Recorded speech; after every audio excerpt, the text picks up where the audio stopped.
অস্বীকার করা যায় না যে যারা আওয়ামী লীগের সাথে সম্পৃক্ত ছিল, যারা হয়তো অনেক উচ্চ লেভেলের নেতা না, সাধারণ যারা ভোটার আওয়ামী লীগ তারা তো আছে, আছে। তবে যেহেতু তারা ইলেকশনের মধ্যে বা একটু প্রার্থী দেওয়ার মতো নাই এখন তারা, তবে তারা ভোটে যাবে কিনা এটা একটা প্রশ্ন আছে যে তারা ভোট দিতে যাবে কিনা, আর ভোট দিতে গেলে কাকে ভোট দিবে সেটা আছে।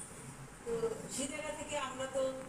প্রত্যেকটা ভোটার যে কোনো দলেরই হোক না কেন, ভোটারের ভোট তো লাগবে, সেই হিসেবে আমরা চেষ্টা করছি যে ভোটার তারা যাতে ভোটে যারা ভোট দেয় এবং ভোট দিতে গেলে একজন গ্রহণযোগ্য ভালো প্রার্থীকে ভোট দেয়, সেই ব্যাপারে আমরা আমাদের চেষ্টা করছি।